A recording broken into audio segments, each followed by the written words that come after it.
Cricket ಜಗತ್ತಿನ interesting ಸುದ್ದಿಗಳನ್ನು quick ಆಗಿ ಹೇಳ್ತೇನೆ ಕ್ರಿಕೆಟ್ ರೌಂಡಪ್ನಲ್ಲಿ. ನಾನು ಶಾಂತ. ನೀವು ಸುದ್ದಿಯಾನದ ಸಬ್ಸ್ಕ್ರೈಬರ್ ಆಗೋದಕ್ಕೆ ಮರಿಬೇಡಿ. ದಕ್ಷಿಣ ಆಫ್ರಿಕಾ ವಿರುದ್ಧದ 3ನೇ T20 ಪಂದ್ಯದಲ್ಲಿ ಬೌಲಿಂಗ್ ಹಾಗೆ ಬ್ಯಾಟಿಂಗ್ ಎರಡರಲ್ಲೂ ಕೂಡ ಮಿಂಚಿದ ಭಾರತ 7 ವಿಕೆಟ್ ಅಂತರದ ಗೆಲುವು ಸಾಧಿಸಿದೆ. ಈ ಮೂಲಕ 5 ಪಂದ್ಯಗಳ ಸರಣಿಯಲ್ಲಿ 2-1 ಅಂತರದ ಮುನ್ನಡೆ ಕಾಯ್ದುಕೊಂಡಿದೆ. 4ನೇ ಪಂದ್ಯ ಬುಧವಾರ ಲಕ್ನೋದ ಏಕನಾ ಸ್ಟೇಡಿಯಂನಲ್ಲಿ ನಡೆಯಲಿದೆ. ಜಸ್ಪ್ರೀತ್ ಬುಮ್ರಾ ವೈಯಕ್ತಿಕ ಕಾರಣಗಳಿಂದ ಸೌತ್ ಆಫ್ರಿಕಾ ವಿರುದ್ಧದ ಸರಣಿಯನ್ನು ಅರ್ಧಕ್ಕೆ ಬಿಟ್ಟು ಮುಂಬೈಗೆ ಹೋಗಿದ್ದಾರೆ. ಉಳಿದ ಪಂದ್ಯಗಳಲ್ಲಿ ಅವರು ಆಡೋದು ಡೌಟ್ ಅಂತ ಬಿಸಿಸಿಐ ಹೇಳಿದೆ. ದಕ್ಷಿಣ ಆಫ್ರಿಕಾ ವಿರುದ್ಧ 3ನೇ T20 ಪಂದ್ಯ ಜಸ್ಪ್ರೀತ್ ಬುಮ್ರಾ ಹಾಗೆ ಆಲ್ರೌಂಡರ್ ಅಕ್ಷರ್ ಪಟೇಲ್ ಲಭ್ಯ ಇರಲಿಲ್ಲ. ಈ ಬಗ್ಗೆ ಮಾಹಿತಿ ನೀಡಿರುವಂತಹ ಬಿಸಿಸಿಐ ವೈಯಕ್ತಿಕ ಕಾರಣಗಳಿಂದ ಮನೆಗೆ ಹೋಗಿದ್ದಾರೆ. ಉಳಿದ ಪಂದ್ಯಗಳಿಗೆ ಅವರು ತಂಡವನ್ನ ಸೇರುವ ಬಗ್ಗೆ ಮಾಹಿತಿ ನೀಡಲಾಗುತ್ತೆ ಎಂದಿದೆ ಬಿಸಿಸಿಐ. 3ನೇ T20 ಪಂದ್ಯದಲ್ಲೂ ಮುಗ್ಗರಿಸಿರುವಂತಹ ಟೀಂ ಇಂಡಿಯಾ ನಾಯಕ ಸೂರ್ಯಕುಮಾರ್ ಯಾದವ್ ತಮ್ಮ ಫಾರ್ಮ್ ಬಗ್ಗೆ ಮಾತನಾಡಿದ್ದಾರೆ. ನಾನು ನನ್ನ ನಿಯಂತ್ರಣದಲ್ಲಿರುವ ಎಲ್ಲವನ್ನು ಕೂಡ ಪ್ರಯತ್ನ ಮಾಡ್ತಾ ಇದ್ದೇನೆ. ನೆಟ್ಸ್ನಲ್ಲಿ ಅದ್ಭುತವಾಗಿ ಬ್ಯಾಟಿಂಗ್ ಮಾಡ್ತಾ ಇದ್ದೇನೆ. ರನ್ಗಳು ಬರಬೇಕಾದ ಟೈಮಲ್ಲಿ ಖಂಡಿತವಾಗೂ ಬರುತ್ತೆ. ಸದ್ಯ ನಾನು ಫಾರ್ಮ್ ಕಳ್ಕೊಂಡಿಲ್ಲ, ಬಟ್ ರನ್ಸ್ ಬರ್ತಾ ಇಲ್ಲ ಅಷ್ಟೇ ಎಂದಿದ್ದಾರೆ. ಸೂರ್ಯನ ಈ ಮಾತುಗಳಿಗೆ ಸಿಟ್ಟಾಗಿರುವಂತ ಅಭಿಮಾನಿಗಳು ನಿಂದು ಬರೀ ಬಿಲ್ಡಪ್ ಅಂತ ಟ್ರೋಲ್ ಮಾಡ್ತಿದ್ದಾರೆ. ಸೌತ್ ಆಫ್ರಿಕಾ ವಿರುದ್ಧದ 3 T20 ಪಂದ್ಯಗಳಲ್ಲಿ ಅಭಿಷೇಕ್ ಶರ್ಮಾ ಒಟ್ಟು 6 ಸಿಕ್ಸ್ಗಳನ್ನು ಬಾರಿಸಿದ್ದಾರೆ. ಈ 6 ಸಿಕ್ಸರ್ಗಳೊಂದಿಗೆ ಈ ವರ್ಷ ಅಂತಾರಾಷ್ಟ್ರೀಯ ಕ್ರಿಕೆಟ್ನಲ್ಲಿ 50 ಸಿಕ್ಸ್ಗಳನ್ನು ಕಂಪ್ಲೀಟ್ ಮಾಡಿದ್ದಾರೆ. ಈ ಮೂಲಕ ಒಂದೇ ವರ್ಷದೊಳಗೆ ಸಿಕ್ಸರ್ಗಳ ಅರ್ಧ ಶತಕ ಪೂರೈಸಿದ ವಿಶ್ವದ ಅತ್ಯಂತ ಕಿರಿಯ ಬ್ಯಾಟರ್ ಎನಿಸಿಕೊಂಡಿದ್ದಾರೆ.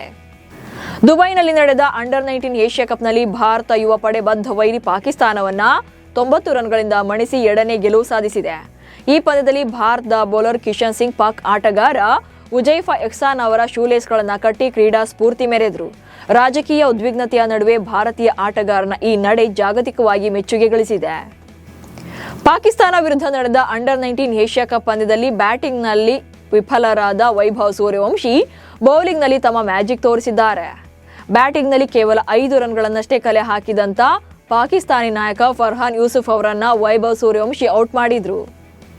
ವೆಂಕಟೇಶ್ ಪ್ರಸಾದ್ ಚಿನ್ನಸ್ವಾಮಿಯಲ್ಲಿ ಕ್ರಿಕೆಟ್ ಪುನಾರಂಭಕ್ಕೆ ರಾಜ್ಯ ಸರ್ಕಾರದಿಂದ ಅನುಮತಿ ಪಡೆದಿದ್ದಾರೆ.